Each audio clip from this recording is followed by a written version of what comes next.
Breaking news చూస్తున్నాం. సమాజ్వాదీ పార్టీలో రాజకీయాలు మలుపులు తిరుగుతున్నాయి. తండ్రి కొడుకుల మధ్య రాజీ ప్రయత్నాలు మళ్లీ మొదలయ్యాయి. సీనియర్ మంత్రి ఆజం ఖాన్ మధ్యవర్తిత్వంతో ములాయం సింగ్ యాదవ్ ను అఖిలేష్ యాదవ్ కలుసుకున్నారు. తాజా రాజకీయ పరిణామాలపై చర్చించారు. శివపాల్ యాదవ్ అమర్ సింగ్ పై తన అభ్యంతరాలను అఖిలేష్ ములాయం కు వివరించినట్టు తెలుస్తోంది.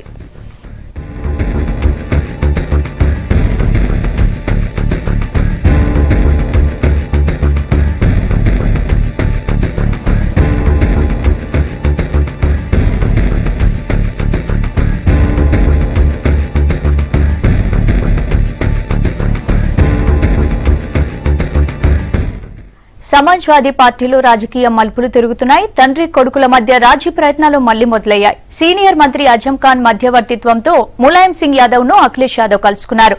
తాజా రాజకీయ పరిణామాలపై చర్చించారు. శివపాల్ యాదవ్ అమర్ సింగ్ పై తన అభ్యంతరాలను అఖిలేష్ ములాయం కు వివరించినట్టు తెలుస్తోంది.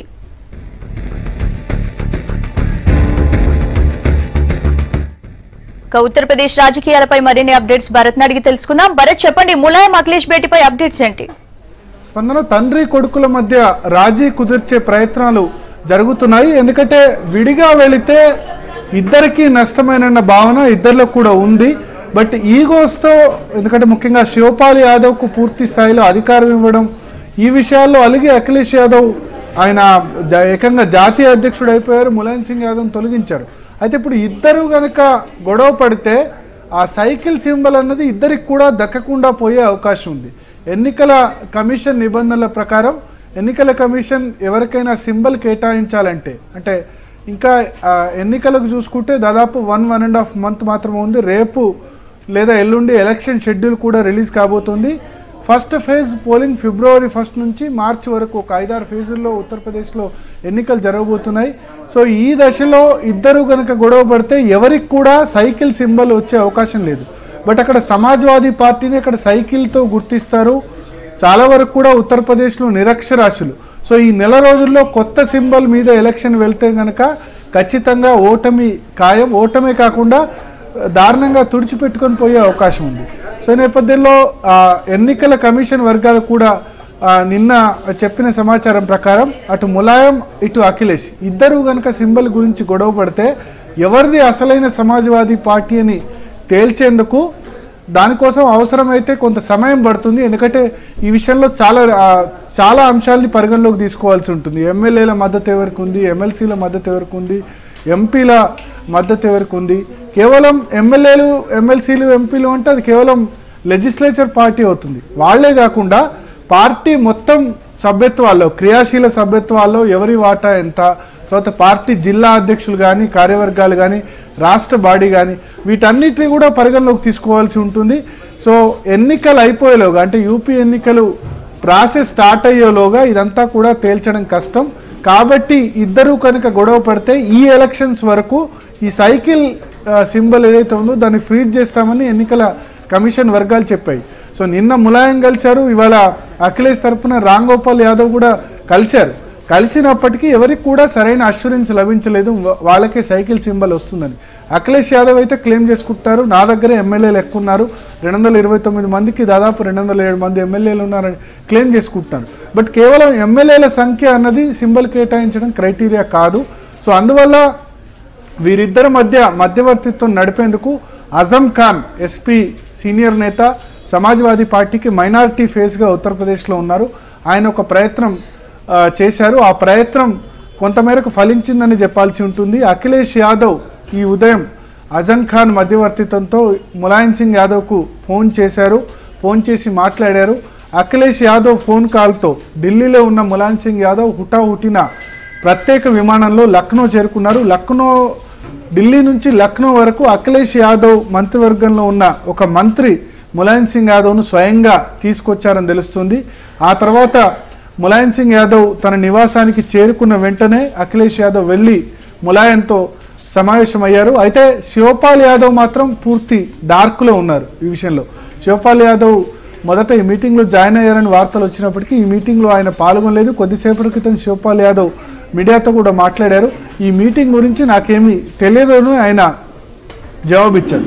బట్ అఖిలేష్ యాదవ్ ఒక కాంప్రమైజ్ ఫార్ములాను సజెస్ట్ చేస్తున్నట్టు తెలుస్తోంది. ఎస్పీ జాతీయ అధ్యక్షుడిగా తాను తొలగేందుకు సిద్ధం, మళ్ళీ జాతీయ అధ్యక్ష పదవి బాధ్యతలు ములాయం సింగ్ ఇచ్చేందుకు సిద్ధం. అయితే శివపాల్ యాదవ్ను స్టేట్ పాలిటిక్స్ నుంచి నేషనల్ పాలిటిక్స్కు షిఫ్ట్ చేయాలి. ఆయన రాష్ట్ర రాజకీయాల్లో జోక్యం చేసుకోకూడదు. ఇప్పుడు రాష్ట్ర పార్టీ అధ్యక్షుడిగా శివపాల్ యాదవ్ ఉన్నారు. ఒక 6 నెలల క్రితమే అఖిలేష్ యాదవ్ను తొలగించి శివపాల్ యాదవ్ను రాష్ట్ర పార్టీ అధ్యక్షుడిగా నియమించారు. సో ఆయన స్టేట్ పాలిటిక్స్ మీద దృష్టి పెట్టద్దు, స్టేట్ నాకు అప్పగించండి, నేషనల్ పాలిటిక్స్ కావస్తే శివపాల్ యాదవ్కి ఇచ్చుకోండి అని ఒక కాంప్రమైజ్ ఫార్ములాను అఖిలేష్ యాదవ్, ములాయం సింగ్ యాదవ్ ముందు పెట్టినట్టు తెలుస్తుంది. ఈ ఫార్ములా ఎంత మేరకు వర్కౌట్ అవుతుంది, దీనికి శివపాల్ యాదవ్ ఎంత మేరకు అంగీకరిస్తారు, ములాయం సింగ్ యాదవ్ ఏమంటారు? ఎందుకంటే ఇప్పుడు సమాజ్వాదీ పార్టీ పరిస్థితి ఆల్రెడీ పరువు పోయింది, పార్టీకి గౌరవప్రదమైన స్థానాలు కూడా వచ్చే అవకాశం లేవు అంటున్నారు. ఎందుకంటే ఈ పార్టీలో ఇంటర్నల్ విభేదాల దృష్ట్యా. సో ఈ నేపథ్యంలో తండ్రి కొడుకుల మధ్య రాజీ కుదిరేందుకు ఒక ప్రయత్నం అయితే చేశారు. ఈ ప్రయత్నం ఎంత మేరకు వర్కౌట్ అవుతుంది అన్నది చూడాల్సి ఉంది. స్పందన. ఓకే భరత్, ఎస్పీ విషయం అలా ఉంటే మరి బీఎస్పీ మొత్తం అభ్యర్థులను ఒకవైపు ప్రకటించింది, మరి ఇందులో 97 సీట్లను ముస్లింలకు ఇచ్చింది కదా, దీన్ని ఎలా చూడాలి? అంటే మనం ఇది ఒక లింక్ ఉన్న అంశంగా మనం చెప్పాల్సి ఉంటుంది.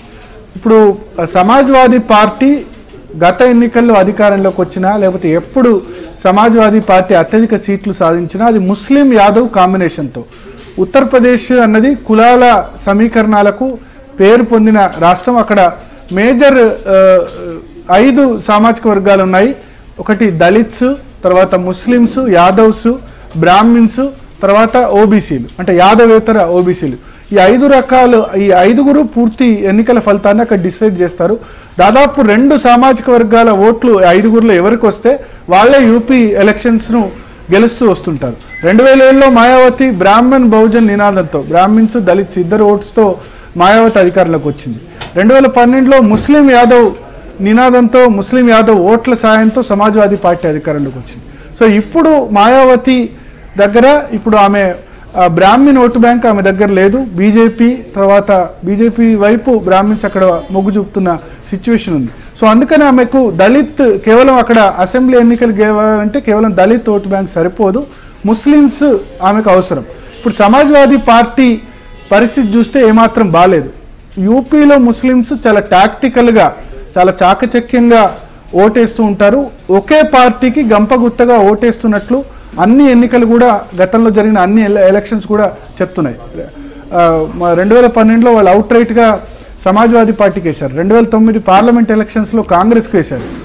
So Muslims vote bank out right పడితే గనక ఎవరైనా అక్కడ అధికారంలోకి వచ్చే అవకాశం ఉంటుంది. సో ఇప్పుడు ముస్లిమ్స్ అక్కడ ఏం చూస్తారంటే బీజేపీని ఎవరు ఓడించగలరు, బీజేపీని అధికారంలోకి రాకుండా ఏ పార్టీ ఆపగలదు అన్నది అక్కడ చూసి వాళ్ళు ఓటేస్తారు. సో ఇప్పుడు సమాజ్వాదీ పార్టీ ముస్లిమ్స్కు ఆ కాన్ఫిడెన్స్ ఇవ్వలేకపోతుంది. పార్టీలో అంతర్గత విభేదాల వల్ల సమాజ్వాదీ పార్టీకి ఓటేసినా సరే ఆ ఓటు వేస్ట్ అన్న భావన ముస్లింలో నెలకొంది. సో ఇప్పుడు 2 ఆప్షన్స్ ముస్లిమ్స్లో ఉన్నాయి. ఒకటి కాంగ్రెస్ పార్టీ, రెండోది బీఎస్పీ. సో అది కాంగ్రెస్ పార్టీ వైపు కూడా షిఫ్ట్ కాకుండా ఉండేందుకు, తర్వాత సమాజ్వాదీ పార్టీకి కొద్ది స్థాయిలో కూడా ఓట్లు పడకుండా 50 to 60% మైనారిటీ ఓట్లు కనుక బీఎస్పీకి పడితే బంపర్ మెజార్టీతో అధికారంలోకి రావడం ఖాయం. అందులో భాగంగానే, ఈ ఈక్వేషన్లో భాగంగానే దాదాపు 403 అసెంబ్లీ సీట్లకు అభ్యర్థుల్ని మాయావతి ప్రకటించారు. మొత్తం అసెంబ్లీ స్థానాలకి ఒకటేసారి క్యాండిడేట్స్ డిక్లేర్ చేశారు. డిక్లేర్ చేసి దీనిలో 97 సీట్స్ మైనారిటీస్కు కేటాయించారు.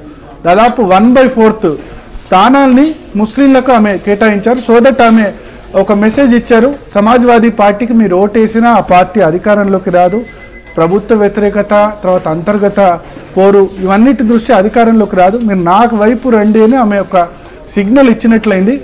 సో ఓవరాల్గా చూసుకుంటే 403 సీట్లు, 97 సీట్లు ముస్లిమ్స్ కేటాయించారు, 113 అగ్రవర్ణాలకు కేటాయించారు. తర్వాత షెడ్యూల్ క్యాస్ట్కు 87 సీట్లు కేటాయించిన పరిస్థితి ఉంది. ఓబీసీలకు కూడా చాలా పెద్ద ఎత్తున 106 సీట్లు కేటాయించారు. సోషల్ ఇంజనీరింగ్, సర్వజన హితయ, అన్ని వర్గాల వారు సంతోషంగా ఉండడమే తమ ప్రాధాన్యమని మాయావతి కూడా కొద్దిసేపటి క్రితం ప్రకటించారు. సో ఈ నేపథ్యంలో ఖచ్చితంగా మాయావతి అయితే ఆశిస్తున్నారు, ఈ ఇంతమంది క్యాండిడేట్స్ 97 టికెట్స్ ఇవ్వడం ద్వారా మైనారిటీస్ అంతా గంపగుత్తగా తమ కోటేస్తారు. మైనారిటీ దళిత్ ఈ రెండు ఓటు బ్యాంకులు కలిస్తే ఖచ్చితంగా తాను అధికారంలోకి వస్తానని ఆమె భావిస్తున్నారు. బట్ బీజేపీ మాత్రం ఈ మైనారిటీ ఓటు స్ప్లిట్ కావాలని కోరుకుంటుంది. అది కొంత సమాజ్వాదీ పార్టీకి, కొంత బీఎస్పీకి ఇది స్ప్లిట్ అయితే కనుక తాము లాభపడతామని భావిస్తుంది. మొన్న 2014 పార్లమెంట్ ఎలక్షన్స్లో అదే జరిగింది. కొంత సమాజ్వాదీ పార్టీకి పడింది, కొంత కాంగ్రెస్ పడింది, కొంత బీఎస్పీకి పడింది. దానివల్ల బీజేపీ ఎటువంటి ఫలితాలు సాధించిందో మనం చూసాం. 80 పార్లమెంటు స్థానాలకు 73 పార్లమెంటు స్థానాలు సాధించింది. సో మైనారిటీ ఓటు స్ప్లిట్ కావాలని బీజేపీ కోరుకుంటోంది. స్ప్లిట్ కాకుండా అవుట్ రైట్గా సమాజ్వాదీ పార్టీ నుంచి తమకు షిఫ్ట్ కావాలని మాయావతి కోరుకుంటుంది. ఏం జరుగుతుంది అన్నది చూడాల్సి ఉంది. కానీ మాయావతి అయితే ఒక మంచి స్ట్రాటజీ చేశారు. ముస్లిమ్స్కు దాదాపు 97 టికెట్స్ ఇచ్చి అని మాత్రం ఖచ్చితంగా మనం చెప్పుకోవచ్చు. స్పందన. Right, thanks for the updates Bharat.